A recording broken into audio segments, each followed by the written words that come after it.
I don't know how young Brock was either when he had the kids too, but he probably was younger than he is now.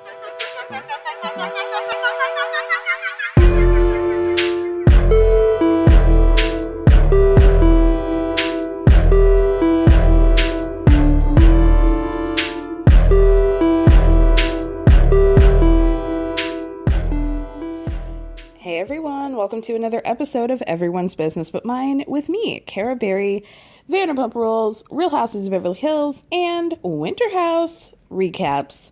Once again, I'm just going to go as quickly as I possibly can through Vanderpump, and then we'll get on to, oh God, I'm so happy. I'm so happy to be done with Beverly Hills. You have no idea.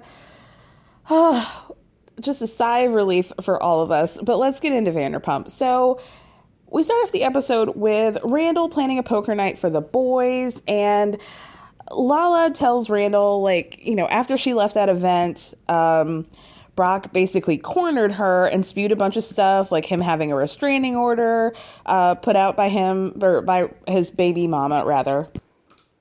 So we get to see a lot of people's reactions to this. We see Katie having a conversation with Schwartz, and she's basically like, I don't really understand why everybody is sweeping this whole domestic violence situation under the rug. And Tom is like, well, don't you think that Scheana and Brock have maybe talked about it and they figured it out? And then Tom asks Katie if maybe if she thinks that Scheana might be in denial because she's in love with him. And I kind of feel like that could be the second title to the show. Most of you people are in denial about the people that you're in love with. Katie? Katie? If a man dumped a drink over my head, I would literally never speak to him again. But you know what? It just feels like this season is a lot like that Spider-Man meme. Like, everybody's calling out everybody else's behavior, even though they're, varying degrees of hypocritical in doing so. And really, that's what we come here for. That's why we watch Vanderpump Rules. I'm here for it, kind of. So then we get to see James and Raquel talking about it. And I about died when James said, I don't know how old Brock was when he had kids, but he's probably younger than he is now. Thank you, James. Thank you. That was just absolute perfect insight on the situation. Raquel is just an angel. She's an angel amongst demons, and she is basically just like, I don't know, it just seems like Brock might not be everything that Scheana portrays him to be in her vlog, which then we get to see Scheana as a YouTuber, and she's making a video, she and Brock are making a video in which they're making apple pie, and Scheana says, y'all know how much I love when people tell on themselves. She says,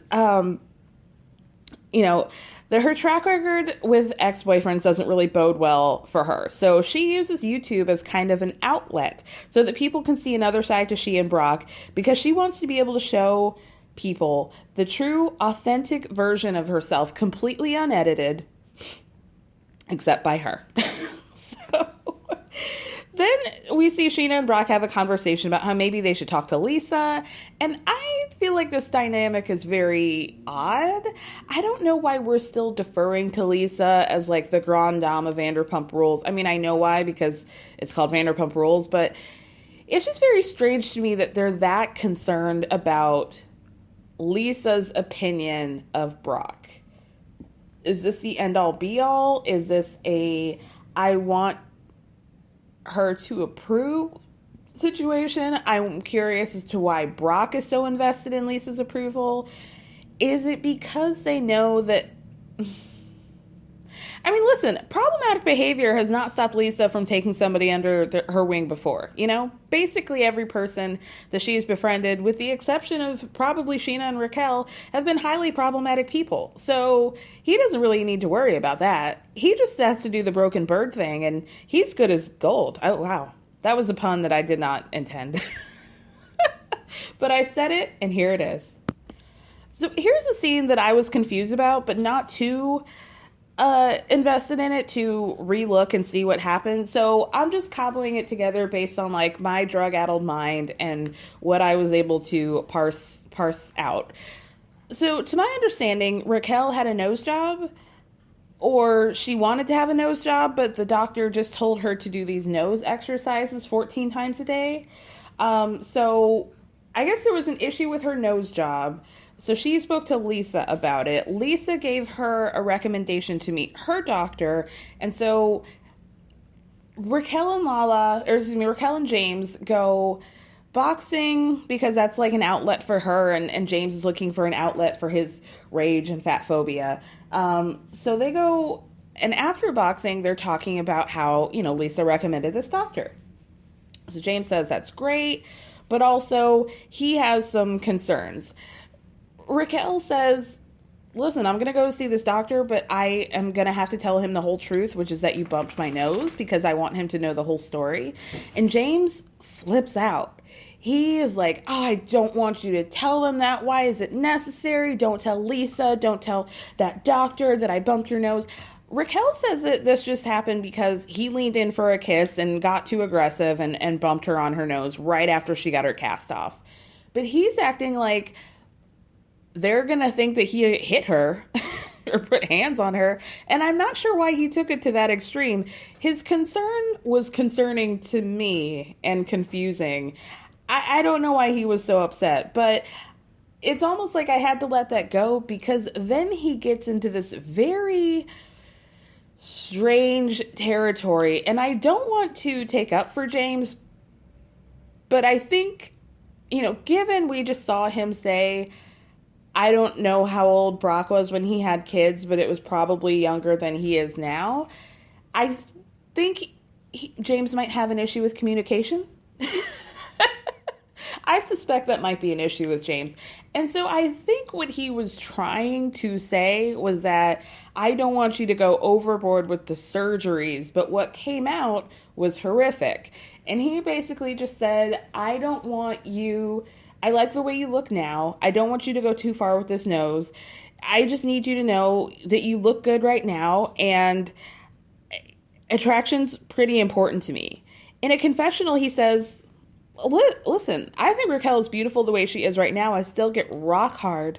Just the blood just rushing down to my English penis in just the glow of my attraction to Raquel. But then he says, Raquel, if I end up hating the way you look, what are we going to do? I need to make it very clear, and I'm going to continue to make it clear because it's very important to me. Yikes. Yikes. Again, I don't want to act like what he said was not awful. It absolutely was, but I think he was saying, like, I just don't want you to be, like, too focused on plastic surgery because that's going to be an issue for me. But when he just boils it down to my being physically attracted to you is extremely important, and I don't know what I'm going to do if you look different, that's just not something you say to the person that you just put a ring on their finger, It seems very conditional and extremely scary, and she's already pretty insecure, and I think she's made that pretty clear, and I think maybe we shouldn't go down this road, James. I think we shouldn't. Also, Raquel's gorgeous. It means nothing and it means everything. You know what I mean? Anyway, earlier there was a scene where the Toms go to Villa Rosa to talk to Lisa about putting some new menus on Tom Tom's menu, or two new items on the Tom Tom menu because they're about to reopen, and they come in matching outfits. I don't know why this is so triggering for me, but I hate feet, you guys. Full stop. I don't like feet. I don't want to have to deal with them. I don't like the idea of feet. They're just not my thing. Tom Schwartz is somebody who is what my friend calls a pig pen to me, in that, like, he always looks dirty and he just doesn't seem like showering is a priority for him. And he's constantly wearing these Adidas, I think they're Adidas slides, and it just turns my stomach. And this is just a me thing. Like, I just find it so gross. But then they have this conversation about how, Tom wore the slides to this important business meeting and how unprofessional that is. But also, they talk about how he needs a pedicure. So this leads us to another scene where Tom and Katie go over to Villa Rosa to have pedicures. Again, this was a nightmare for me because there were just a lot of close-ups of Lisa's feet, Tom's feet. I couldn't take it. Even talking about it now is really grossing me out. So they start talking about how we found out last week Tom Schwartz was not approved for his home equity loan that he was going to be taking to fund Schwartz and Sandy's. And Lisa is like, oh, great. This is a great opportunity for me to make a storyline connecting myself to these people in any sort of way, because outside of my name being the title of the show, they don't work for me, really. So what am I going to do? So she offers Schwartz to buy him out of TomTom and give him $100,000, and he can put that money into Schwartz and Sandy's.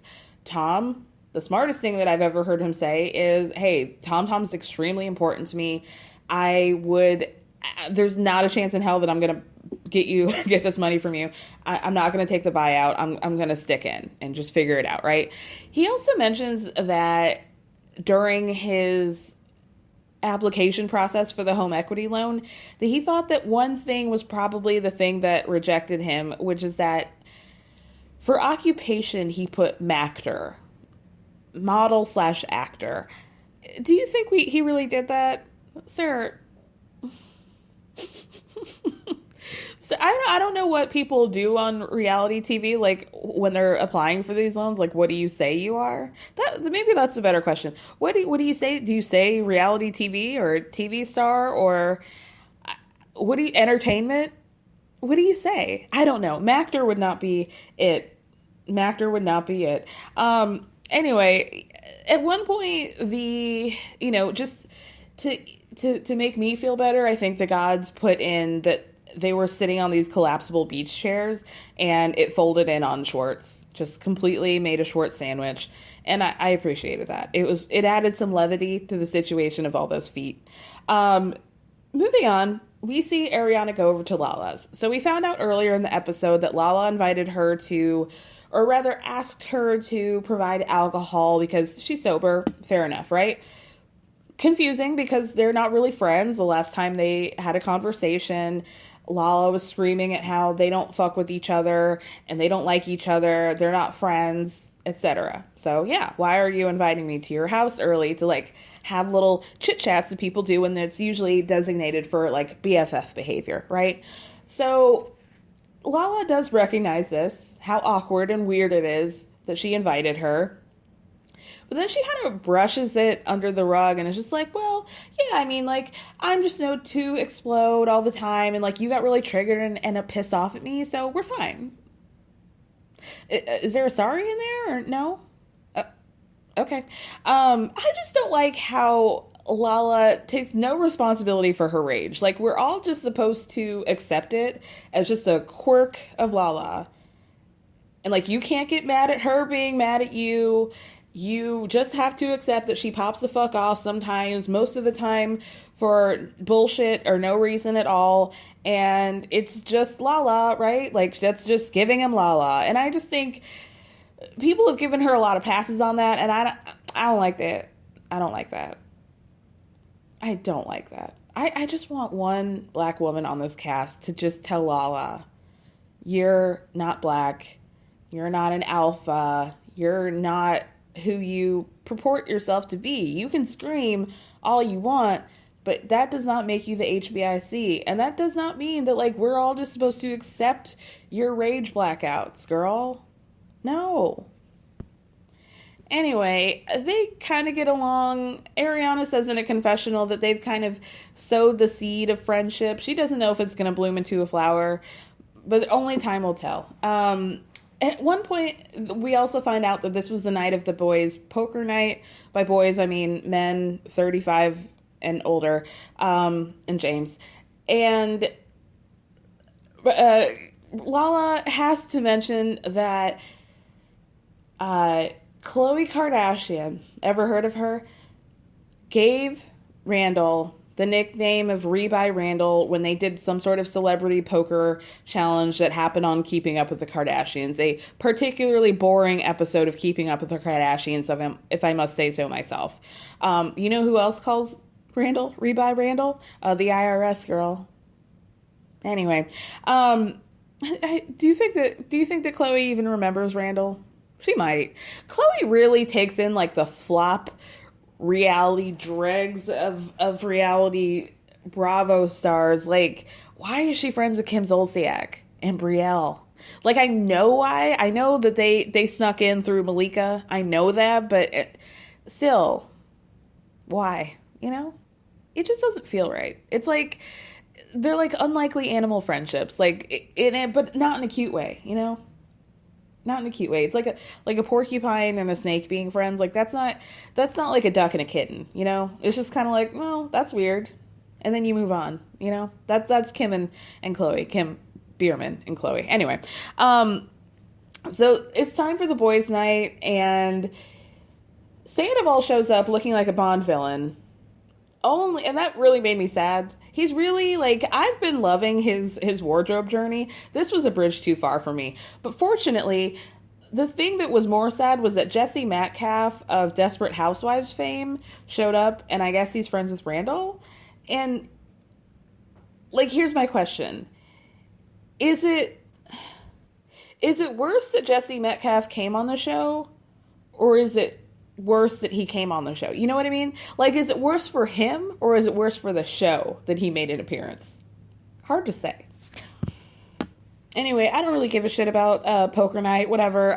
Randall ended up losing like $5,000, which, you guys, if you didn't hear my Monday episode, I talked about how Randall's in a boatload of trouble right now because his wife, or his first wife, I guess that was his only wife, his ex-wife took him to court, or rather he took himself to court to try to change or decrease the amount of child support, because they had a stipulation in which Randall was supposed to keep an account open for non-tuition related expenses for the two children that they have.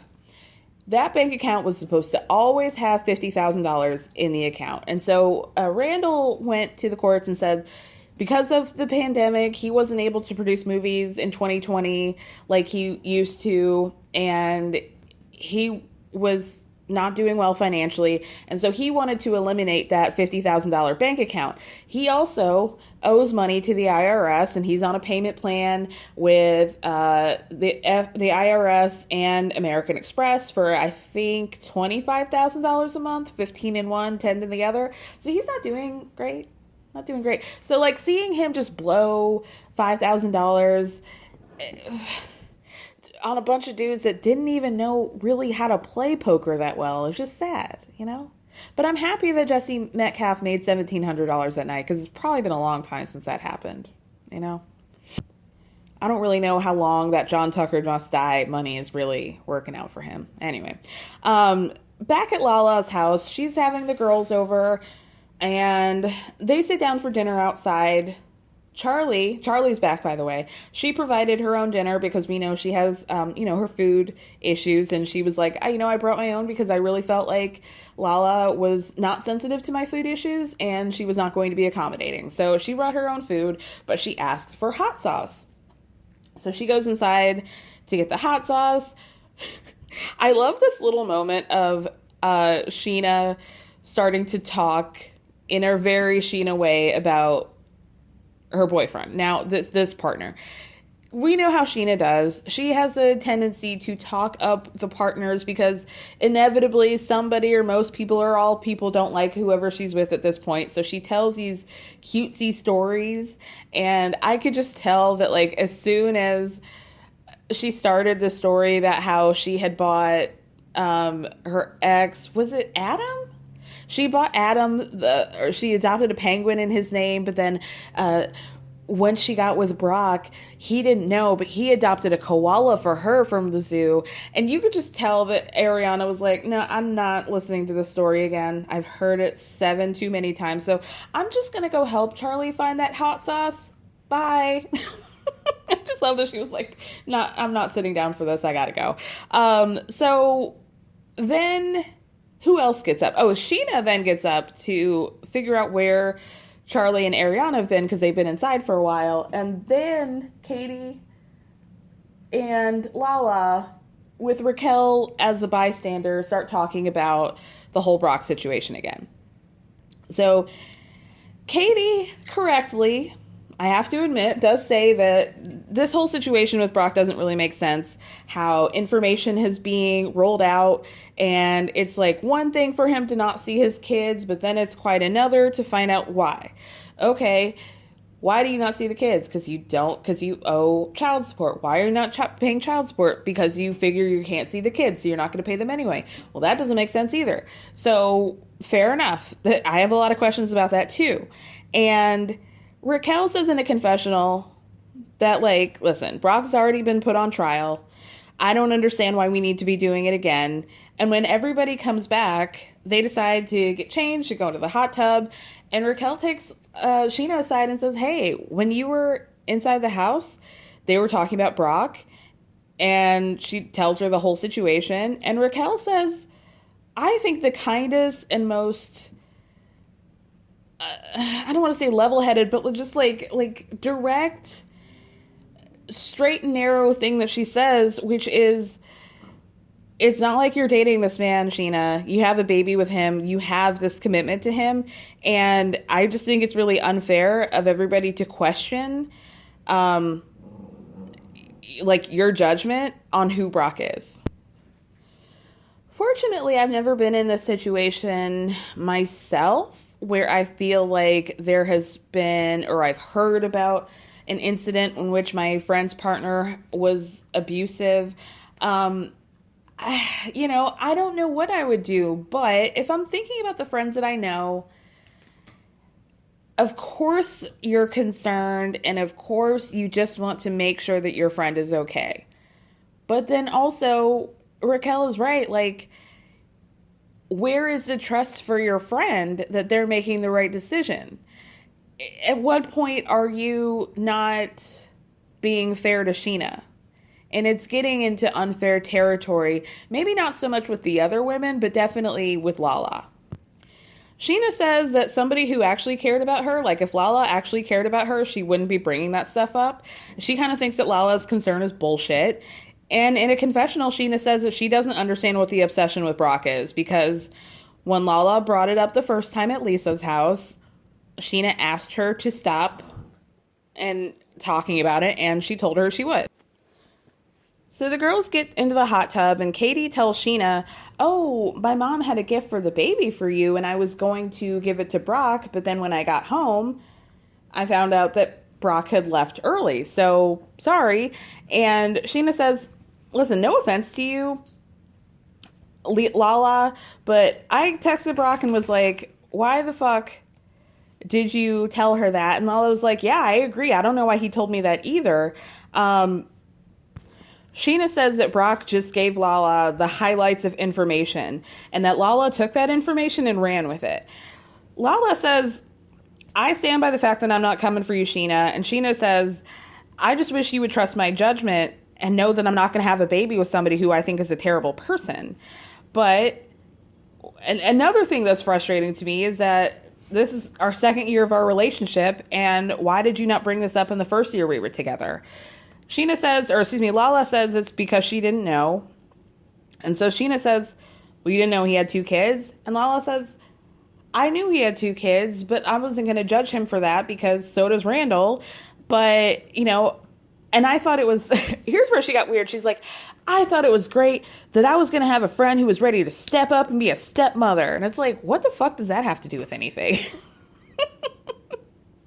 She's acting like it's a brave decision. Like none of you other bitches are out here being tough like me. You're not taking on the role of stepmother. Not like me.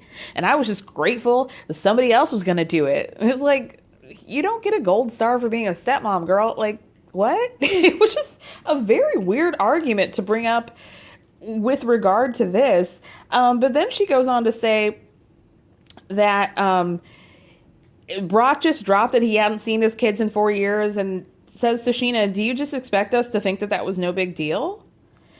And Sheena was like, well, Ariana already knew. I think Raquel already knew. And she's like, well, I don't care what they knew. And it's like, well, which one is it? Pick a lane. Pick a lane. She goes on to say, it's just beyond me that Brock has these domestic violence charges against him, that he hasn't seen his kids in 4 years. Fair. And then she tells Sheena to not project her issues on everybody else, that this stuff is entirely because of Brock, and that not only is Sheena a victim of Brock's issues, that Summer is, and his other children are as well. So then everybody goes to Lisa and Ken's house. They're going to work through the Tom Tom menu, see what to put on it. Schwartz and Sandoval are making their own cocktails, and they're just going to see, like, you know, which one are we picking, right? Brock gets there. He's amazed by Villa Rosa, and he asks Lisa in front of everybody, can I just sit down and have a conversation with you? But before he does that, he addresses everybody and says that he has a history. He's learned from the mistakes that he's made, blah, blah, blah. In a confessional, Lala says, this is the part that grosses me out the most, is that Brock displays something horrific and he tries to put a pretty bow on it.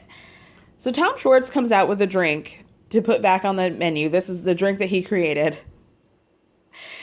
And Katie says, wow, is that the watermelon basil margarita? Y'all, if you didn't watch this episode, it was a pretty tiny glass with a huge stalk of basil and a chunk of watermelon that was so big that it looked like it was going to tip the glass over. Yeah, this is the watermelon basil drink, Katie. No questions needed.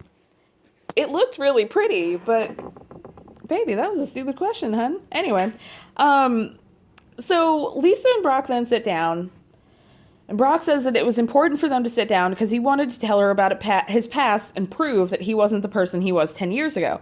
So he goes on saying that, like, he just had a brief conversation with Lala. He thought that she was going to understand things a little bit more and that the situation was a bit more complicated. And then he says, you know, the situation between me and my ex was toxic. Yes, there was an incident and I slapped my partner. Now, we didn't know this part. That was yikes, right? It's never, it's always tough to hear the details. So Lisa asked if the slap is what triggered him getting a restraining order, and he says, no, actually. He slapped her. The incident that got him the restraining order happened 2 years after the slap. So in a confessional, Brock says they were 19, they were together, did they find out that they were, no, okay. So they were 19 and got together, and they moved to France at some point after his first son was born. So after the son was born, at some point they separate. During that separation, she found out that she was pregnant with their daughter, and this led to an argument between Brock and the ex-wife's father. And that incident is what got the restraining order. So here's where he loses me again. Brock says, excuse me, that after the separation, the ex-wife took the kids away from him. So they went to court and the restraining order was lifted. So it seems like that situation with the restraining order has been resolved. So Lisa's like, okay, so why can't you see your kids now? And then Brock gets into the spiel that we heard about him moving to America in search of a better life for his family, and that in that time his ex-wife got married again, so the kids got a new stepdad. And then he says, I just feel like I deserved it because I made the decision to make a better life for them. And then he starts crying. So I'm like scratching my head about this now, because he keeps acting like, he keeps bringing up the stepdad as a reason for him not having access to the children, but that doesn't make any sense. Are you saying that, like, she moved on with her life and they had a stepdad, and so he took over that father role, and he felt like he should just let them have that because he made the decision to move to America? That's not... No. What? That doesn't cut it for me. What? He keeps talking about how he's working to get his children back, but it really sounds to me like he let them go and he just let them live their lives, and there was issues, but the issues don't seem in relation, like the restraining order has nothing to do with the kids. So why are we even talking about that? Why even mention that the domestic violence issue happened prior to the children's birth? So that doesn't have anything to do with them not having access, him not having access to the kids. So again, I just need the answer of why can't you not talk to your children? Is it a choice that you're making because you feel guilty for moving to America? Because that's what it sounded like. And that's not good. That's not an excuse, honey. Not good. And when he starts to cry during this, it makes it sound even more like bullshit, because it sounds like you're using tears to muddle the situation and make people feel bad for you. And I don't like that. If you guys heard something different, I would very much like to know, because I just found that situation very confusing. And based on Twitter, I think a lot of people did too. So if you have clarity on the situation, holler at your girl, because I really want to know. In a confessional, Lisa says, I desperately want this to be okay because I know how much Scheana wants it. But the facts that she's hearing are very worrying. I'm worried too, girl. So Lisa asks Brock if he's happy with Scheana, and he says that, she makes my whole world, and that deep down I know she brings out the best in me. And it's like, okay, well, I really hope this works out for everybody. Justice for Scheana. I want this happy ending for her. I really do. So then everybody sits down for dinner, and Lisa points out that Lala's being quiet, and she's like, well, I just kind of feel a little bit awkward. And Lala says that they had a girls' night the night before, and she thought that, that Scheana came to her about Brock, and that Scheana twisted it, and that she thought that they were friends and that they knew each other, and basically, it was Sheena's fault. So she's now blaming Scheana again. Like, Lala brings all this shit to the world, really. She brings it up on camera. Scheana doesn't react well, understandably. And now she's mad at Scheana for not reacting how she wanted her to react. In a confessional's, Sheena's like, well, forgive me, Lala, for questioning your motives, because it's not really like we've had the most solid relationship over the past few years. Lala says that she's simply voiced a concern because she's Sheena's friend, and Tom starts to interrupt, but then Lisa tells him not to, and then Tom says to Lisa, give me a fucking second here. And everybody's like, whoa. Now, I will admit something here, because in the interest of fairness, I have to. I tend to be Team Sandoval, even though I see a lot of people are not that way. And I know this comes up in an episode coming up, but I also have seen other people not on the show say that they feel like Tom Sandoval talks crazy to women, and that he feels like he can yell at them or talk to them any sort of way. I disagree. But I'm also want to hold space for the fact that I could be wrong and that he does. But in my mind, I'm thinking about the women that he's quote unquote like gone after, if you want to say that, gotten into arguments with, and it's been like Stassi and Kristen. And so I don't know. Like, you know, I don't.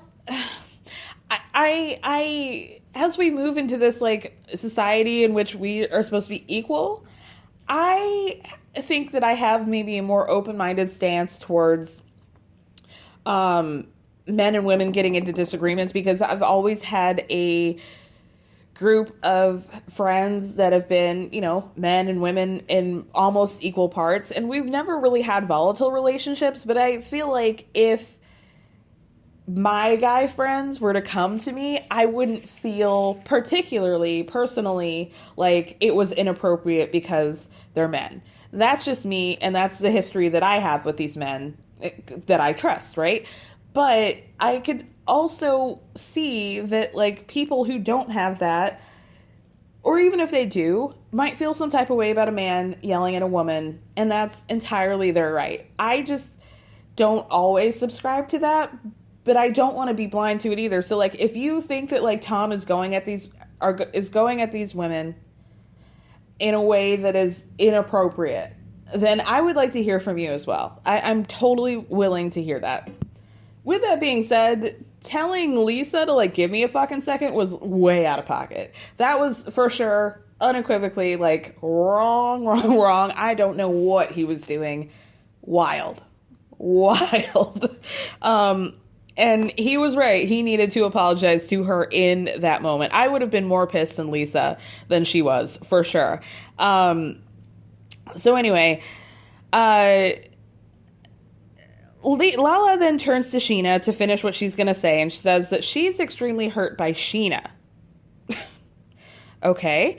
And that she thinks that Scheana is dangerous. See, and this is wild, and this is where I have to say, okay, if Tom's going to take up for Scheana in this moment, I'm kind of seeing his point, because he says in a confessional that Lala's almost always the aggressor, but then she plays the victim, and she really has no business talking about Brock. She does often play the aggressor, and then she often plays the victim when people don't react the way that she wants them to, which is to kowtow to her and to defer to her, and I'm with him on that. I'm sorry. And I was kind of with him again when he was like, hey, if we're going to talk about what we can and can't talk about in a relationship, let's run that beautiful bean footage back to the beginning of your relationship with Randall. And you had a lot of stipulations and contracts at the ready so that we didn't talk about him on camera, and you were acting like you weren't even with this man in the very beginning, and that you had no idea what anybody was talking about. But now it's like we have to call all this shit to the carpet with Scheana, and that just isn't fair. And listen, I don't disagree. But then Lala pops back off on him and is like, yo, like, don't even put Randall's name in the same category as Brock, because what Brock did is some wild shit. Like, that man has not seen his kids in 4 years. Like, so how dare you? Because Randall's a stand-up guy. So Brock says that Lala's playing the victim and that he is working on seeing his children again. So then Tom says, listen, Lala, like, what if I had brought up stuff that Randall had done 10 years ago? You'd be popping off. And I just don't really feel like in this moment you're looking out for Scheana. So then Katie turns to Sandoval and says, are you punking us right now? Or are you just being a punk? Good one, Katie. Which one is it? You were waiting for that one, weren't you? Like, just, I'm waiting for this opportunity to say this. Like, I'm going to hit him with the 1-2 Ashton Kutcher blow, and it's going to shock the fucking world. No, sweetie. So Scheana tells Lala, listen, Lala tells Scheana, sorry, I hope you're happy and I wish you nothing but the best, but I just don't think that we mesh well as friends. And if Brock can sleep well at night, then it is what it is. And she gets up and leaves. She starts crying. Lisa follows behind her and she just says, I'm a good friend. And how dare other people judge me for that because I'm scared for Scheana. And they're out here to try to make me seem like the villain. She's got it all twisted. Like, if you care about Scheana, you can't then say that Scheana, the fact that you were upset that I basically said on camera that your boy is abusive, you didn't respond well to that, and so you're dangerous, and maybe we just don't mesh well as friends. That's not how life works, you know? There are going to be times where you approach your friends on some stuff, and they're not going to react well, but that is not then the moment to act like you're mad at them. You know, especially in a situation as delicate as this, like, what is she doing? What is her end game? Ugh. It's like, I want to know the answer to this, but I also really just don't care. I'm so tired of Lala. Anyway, let's move on. Erica, you said you live off credit cards. When did you realize Tom was having money troubles? Was one of your cards rejected? In 2020, yeah. I was on Broadway. You were on Broadway? Yeah. And were you like... Yeah. Did any of you hear that Tom was having money problems before? I had heard something, yeah. You had? Yeah, but I didn't know if it's true like everything Go else. ahead, Yeah. say what it is. Andy knows as much as I do. What do you know? Sorry, Andy. We had heard something from the same person a few years ago. And what was it? That he was in financial trouble. Why wouldn't you come to me and tell